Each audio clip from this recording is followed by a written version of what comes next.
personas que han fallecido por esta pandemia y sobre todo a sus familiares que en muchos casos no han podido despedirse como les hubiera gustado. Estamos todos viviendo un momento muy duro, pero confío plenamente en que el ser humano tiene las capacidades para superarlo. Fijaos, en estos primeros 10 minutos quiero trabajar con vosotros en cómo vamos a navegar en este nuevo entorno en el que necesitamos un tipo de liderazgo muy diferente del que veníamos.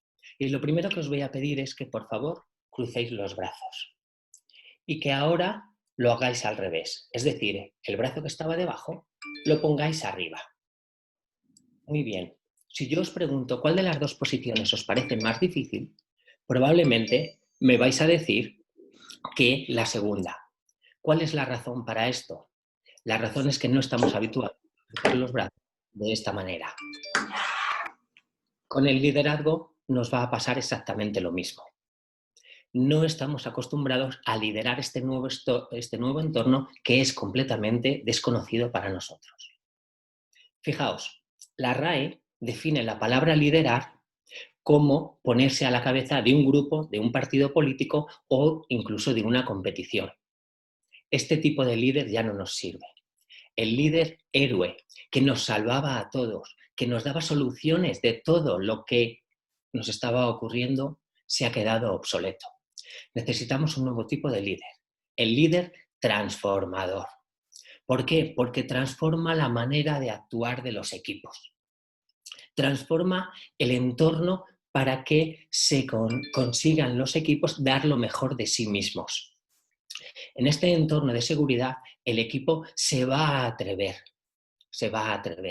Por lo tanto, en esta transformación necesitamos ver dónde estamos. Durante mucho tiempo se ha hablado de que estábamos en un entorno VUCA. Y ya no es verdad. El entorno VUCA, por su acrónimo en inglés, volátil, uncertain, incierto, complejo y ambiguo, nos pedía un tipo de liderazgo donde el líder tenía que tener mentalidad estratégica. El líder tenía que mirar al futuro para no quedarse anclado a la situación actual. Y el líder tenía que abrazar la transformación digital, el análisis con Big Data y la inteligencia artificial. Esto que antes servía, ahora ya no es suficiente. En mi tercer libro, El viaje del líder, empiezo a hablar de un tipo de entorno completamente diferente. Empiezo a hablar del entorno VUCAS. He añadido la S. ¿Por qué? Porque este entorno nuevo en el que estamos es un entorno que se ha convertido en scary. Es decir, un entorno que nos da miedo, que nos genera un estrés extremo. Nos da miedo infectarnos del virus, nos da miedo que otra persona nos lo contagie, nos da miedo la situación económica. Recientemente leía una encuesta donde 50% de las personas que la contestaban decían que tenían miedo a perder su empleo tras el confinamiento.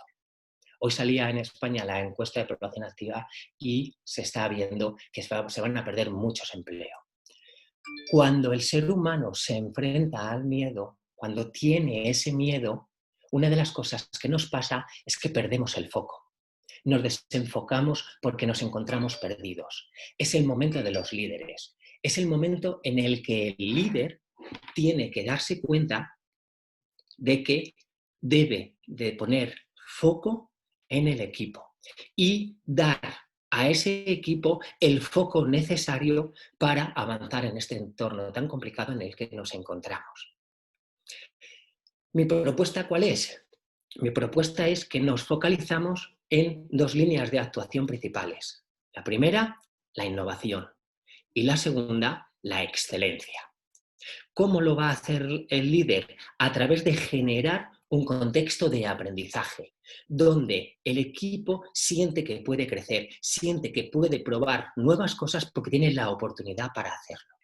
¿Y cuáles son las herramientas que necesitamos como líder transformador para hacer este viaje desde el líder héroe que ya no nos sirve hasta el líder transformador que debemos de ser en este nuevo entorno VUCAS? Yo os voy a proponer 7 y la primera de ellas es bienestar integral. Yo no entiendo el liderazgo si no hay un autoliderazgo primero.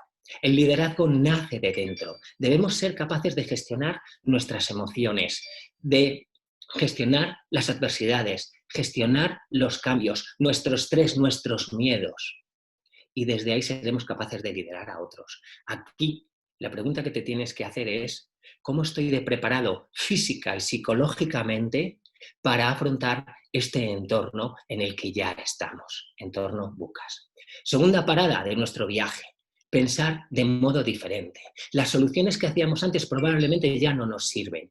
Las soluciones de antes no son soluciones adecuadas. Por lo tanto, tenemos que pensar de otra manera. Para ello, tenemos que preguntar a nuestros equipos, a otras personas de nuestra organización, ¿qué propones tú? Haciendo esto, nos vamos a dar cuenta de que vamos a tener una perspectiva mayor y vamos a generar una visión 360 grados de la situación. Preguntas del tipo, ¿qué nos funcionó antes y que vamos a mantener? ¿Qué no nos funciona ya, aunque antes sí funcionaría, y que vamos a desechar de manera ágil? ¿Qué cosas durante el confinamiento nos han funcionado? ¿Para qué? Para protocolizarlas y convertirlas en automatismos que serán nuevos hábitos con los que generaremos la salida de este entorno en el que nos hallamos en este momento. Y lo que es más importante, estimar qué tipo de cosas vamos a necesitar en el futuro para afrontar los posibles entornos Bucas que vendrán después. La tercera estación de nuestro viaje es el coraje en la toma de decisiones. Está claro que el líder siempre se ha caracterizado por tomar decisiones, pero ahora es todavía más importante. Hay que arriesgar, incluso si nos equivocamos. Pero de nuevo, no se trata de una persona tomando las decisiones. Se trata de que asumamos riesgos consensuadamente en el equipo para entre todos decidir qué decisiones vamos a tomar. Porque no son las condiciones de este entorno Bucas lo que importa. Son las decisiones que tomamos dentro de este entorno Bucas lo verdaderamente importante. Aquí nos tenemos que hacer la pregunta, ¿qué miedos tengo yo a la hora de tomar decisiones y qué miedos tiene mi equipo a la hora de tomar decisiones? Siguiente estación de nuestro viaje, la humildad. Por desgracia, esta pandemia nos ha puesto en nuestro sitio como seres humanos. Nos hemos dado cuenta de lo vulnerables que somos. Y esto, que puede verse como algo negativo, realmente yo lo veo como algo muy positivo. ¿Por qué? Porque la vulnerabilidad nos acerca a los seres humanos, nos hace más cercanos al otro. Y en este momento estar muy cercano de tu equipo es algo que necesitamos todos. Esa cercanía nos va a permitir que unidos podamos ir a donde nos propongamos. Si hablamos de cercanía, la siguiente estación no puede ser otra que la empatía. La empatía entendida como la capacidad para influir positivamente en el otro. Decía Daniel Goleman, autor del libro Inteligencia Emocional, que hay 3 tipos de empatía.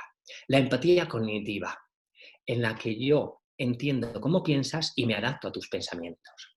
La empatía emocional, en la que yo entiendo tus emociones y soy capaz de sentirlas también. Y la preocupación empática. Yo soy consciente de tu sufrimiento y trato de reducirlo en la medida de lo posible. Fijaos, el líder anterior debía dominar la primera y sentirse cómodo con la segunda. El líder transformador es un líder que domina las 2 primeras y se siente muy cómodo en la tercera. Para hacer esto, en cada interacción con nuestros equipos, tenemos que ser capaces de poner toda la atención en ellos, de escucharles, de hacerles preguntas poderosas, de leer sus emociones para generar una conexión total que haga que este equipo esté todavía más unidos. Solo lo tenéis que ver en todas las reuniones virtuales que estamos teniendo durante este confinamiento. Probablemente, en la mayoría de los casos, los primeros minutos los dedicamos a preguntar ¿cómo estás? ¿Cómo está tu familia? Siguiente estación de nuestro viaje hacia el líder transformador, feedback. Es verdad que el líder siempre ha dado feedback, pero en este entorno Bucas es todavía más importante que demos un feedback válido, de calidad y sobre todo continuado. Es un entorno incierto, es un entorno donde tenemos miedo, por lo tanto hay que reforzar las conductas que se estén haciendo bien y hay que dar un feedback constructivo para corregir rápidamente esas conductas que se hayan desalineado, que nos hayan hecho perder el rumbo para volver a alinearnos en el camino que necesitamos para conseguir nuestros objetivos. Por supuesto, la última estación no puede ser otra que la confianza. El líder transformador genera un entorno donde los equipos se sienten protagonistas. Es un entorno de seguridad psicológica que permite al equipo dar lo mejor de sí mismo, que permite probar, que ir más allá de lo esperado, incluso si cometen errores, porque lo importante no es el error, sino la agilidad que tenemos para aprender de ese error. La agilidad aquí es clave. Por tanto, si refuerzas estas 7 herramientas, si las incorporas, si no las tenías ya en tu mochila, estas 7 herramientas, y las conviertes en hábitos como líder transformador que vas a ser, lo que vas a generar en tus equipos es una experiencia de empleado que hará que tu equipo esté más motivado y, por supuesto, comprometido. Y un equipo que está motivado y que está comprometido es un equipo que va a aumentar su rendimiento. Es un equipo que incrementará las posibilidades de conseguir sus resultados. Dicho de otro modo, lo que estaremos consiguiendo es un equipo de alto rendimiento. Equipo de alto rendimiento que genera un entorno en el que se construye y no se destruye. Equipo de alto rendimiento que genera un entorno en el que se aporta y no se aparta a nadie. Fijaos, venimos de entornos donde se trabajaba bajo presión. El líder transformador creará entornos donde se trabaje bajo pasión. Muchísimas gracias, ha sido un placer. Gracias.